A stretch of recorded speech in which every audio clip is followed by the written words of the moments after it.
Hi guys, welcome back to my channel. If this is your first time, please hit like and subscribe or don't.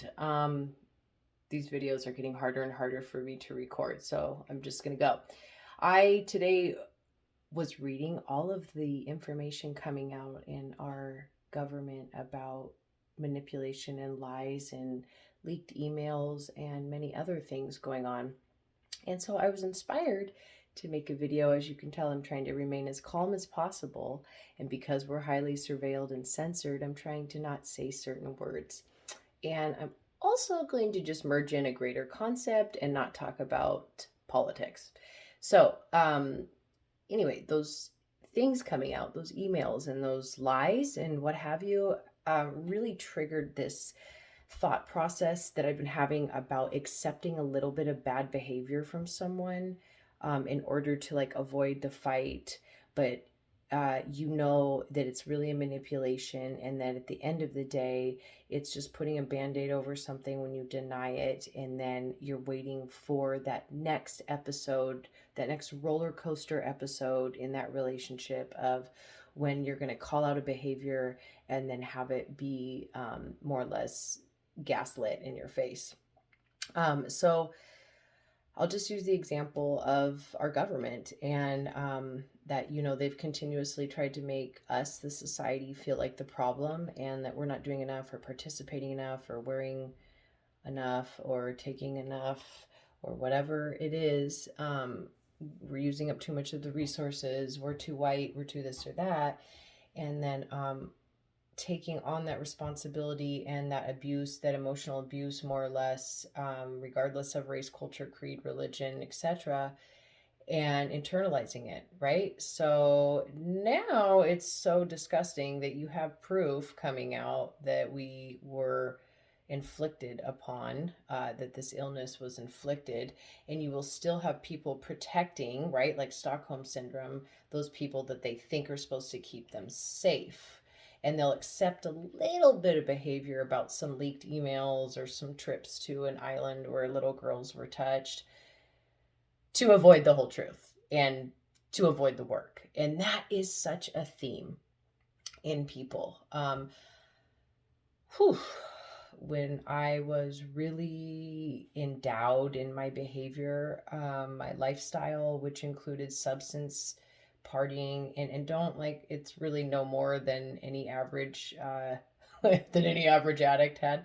No, but I have stories and stuff, but my story is nothing grand compared to some people who had partying lifestyles. So don't run with this too much.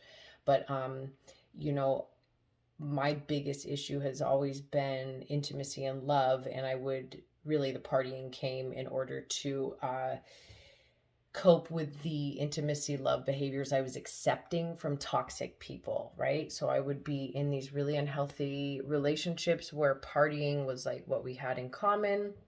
And so because my mind was always altered and I wasn't thinking clearly, I was able to accept behavior or ignore it, right? And that is just what we're doing in society so hard right now. And it is a process, right? It's a process individually and a process in society. So give grace. I'm giving grace because this is going to be an unpacking for all of us. But I'm going to wrap it back around to just individual. But try to, if you can, dually think about the geopolitical storm we're in right now when I talk about this stuff, but also apply it to anywhere that fits in your own life. And my nails are horrible and I just woke up, so don't judge that. Okay, so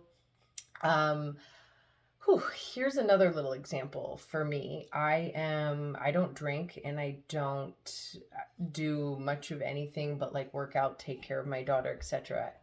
The one vice I do have is cannabis, and in the depth of my heart, I know that to be dependent or regularly using anything is a toxic behavior, even if it's natural from the earth, right?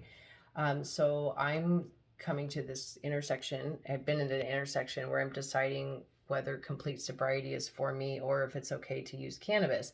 And I realized that I'm doing that thing that I'm talking about, which is accepting a little bit of the toxic behavior so that I can get away with something that maybe feels good or that is helping me cope.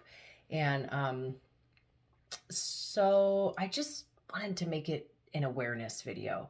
I like that's spirit is telling me right now that that's all I have to share. Just think about that stuff, because I'm in process right now of a personal inventory of myself, my self behavior. How much am I? You start with self first. So you do the inventory, a writing exercise, a journaling exercise, and you ask yourself,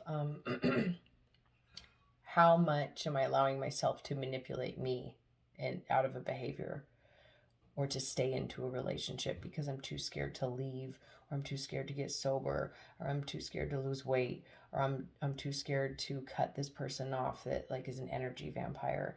So where in your life are you allowing just a little bit of manipulation to really create this root of unmanageability elsewhere?